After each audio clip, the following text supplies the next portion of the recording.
Assalamualaikum warahmatullahi wabarakatuh. Perkenalkan, nama saya Wanda Ikila dengan NIM 224110102124. Saya dari kelas 5 KPIC. Di sini saya akan memaparkan hasil UTS mata kuliah Literasi Media.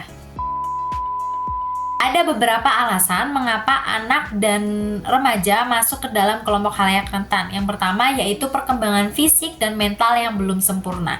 Artinya dalam hal ini anak-anak dan remaja masih dalam masa pertumbuhan di mana fisik dan mentalnya itu belum stabil. Hal ini biasanya mengakibatkan anak-anak dan juga remaja rentan terhadap penyakit, kecelakaan, ataupun juga pengaruh negatif dari lingkungan sekitar. Terus faktor yang kedua, ketergantungan pada orang dewasa. Dalam hal ini, anak dan remaja belum memiliki kemandirian penuh terhadap dirinya. Mereka masih bergantung kepada orang tua atau pengasuh dalam memenuhi kebutuhannya sehari-hari, baik dalam perlindungan ataupun juga bimbingan. Terus faktor yang ketiga, ada kurang pengalaman dan juga pengetahuan. Anak-anak dan remaja memiliki pengalaman hidup yang terbatas untuk menghadapi berbagai situasi dan juga masalah, sehingga kurang mampu dalam mengambil keputusan yang bijak dan melindungi dirinya dalam bahaya. Perbandingan antara media konvensional dan juga media digital. Yang pertama, secara definisi. Media konvensional adalah media massa yang sudah ada sejak dahulu, seperti televisi, radio, surat kabar, dan juga majalah. Sedangkan media digital adalah media massa yang menggunakan teknologi digital untuk menyampaikan informasi seperti internet, media sosial, ataupun aplikasi mobile. Dan yang kedua, secara akses. Media konvensional memiliki akses terbatas oleh waktu siaran dan juga distribusi fisik. Sedangkan media digital memiliki aksesibilitas tinggi di mana dapat digunakan kapan saja dan di mana saja melalui perangkat digital. Perbedaan antara interaktivitas media konvensional dan juga digital. Biasanya media konvensional ini memiliki interaktivitas yang terbatas, di mana audiens tidak bisa menyampaikan komentarnya secara langsung. Sedangkan media digital memiliki interaktivitas yang tinggi, di mana audiens bisa menyampaikan komentarnya secara real time ataupun secara langsung. Distribusi. Media konvensional biasanya distribusinya terbatas pada wilayah tertentu dan juga membutuhkan infrastruktur secara fisik. Sedangkan media digital distribusinya itu bisa secara global dan juga cepat melalui jaringan internet. Konten. Perbedaan media konvensional dan digital. Media konvensional biasanya kontennya itu lebih terstruktur dan juga terkontrol. Jadi biasanya konten-konten dari media konvensional ini melewati penyuntingan yang cukup ketat. Sedangkan media digital kontennya lebih beragam dan juga dinamis. Biasanya siapa saja itu dapat membuat konten dan juga bisa tersebar dengan cepat. Durasi. Media konvensional biasanya memiliki durasi konten yang lebih panjang dan juga mendalam, sedangkan media digital memiliki durasi konten yang singkat dan juga ringkas, menyesuaikan dengan konsumsi media digital.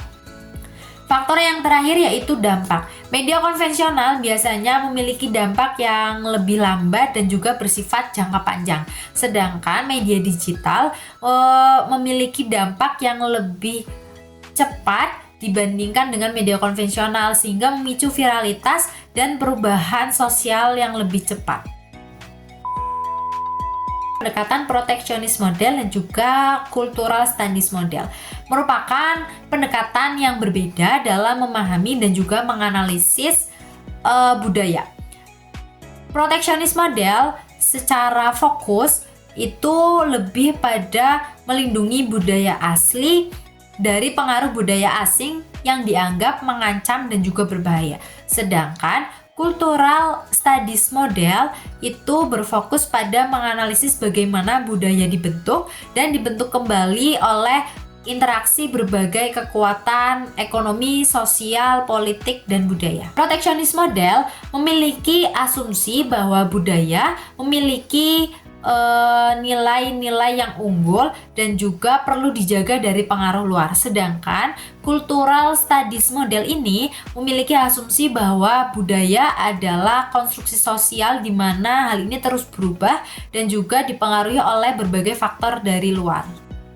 Protectionist model memiliki tujuan mempertahankan keaslian dan juga integritas budaya asli. Sedangkan cultural studies model memiliki tujuan memahami bagaimana budaya bekerja dan bagaimana budaya mempengaruhi kehidupan manusia. Protectionist model memiliki metode pembatasan akses budaya asing, terus promosi budaya asli dan juga pengawasan terhadap pengaruh budaya asing. Sedangkan cultural studies model memiliki metode analisis, teks, wawancara, observasi, dan studi etnografi.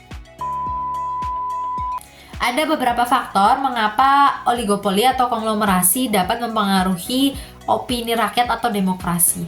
Yang pertama yaitu kontrol media. Perusahaan-perusahaan besar yang membentuk oligopoli seringkali memiliki kepemilikan atas berbagai media massa seperti televisi, radio, surat kabar, ataupun juga media lainnya. Hal ini biasanya memungkinkan mereka untuk mengontrol narasi publik atau membentuk opini sesuai dengan kepentingan mereka. Faktor yang kedua yaitu pengaruh terhadap kebijakan publik. Perusahaan-perusahaan besar biasanya memiliki sumber daya yang memadai untuk melakukan lobbying kepada pemerintah atau pembuat kebijakan. Biasanya mereka dapat mendorong kebijakan yang menguntungkan bisnis mereka atau bahkan jika kebijakan tersebut dapat merugikan kepentingan publik. Yang ketiga yaitu pembatasan pluralisme. Oligopoli menciptakan hambatan masuk bagi perusahaan baru yang ingin bersaing. Hal ini membatasi keragaman suara dan juga perspektif dalam pasar, termasuk juga pasar ide. Standarisasi perusahaan-perusahaan besar cenderung memproduksi produk atau jasa yang homogen, sehingga membatasi pilihan konsumen dan juga mengurangi keragaman budaya. Faktor yang terakhir yaitu polarisasi opini.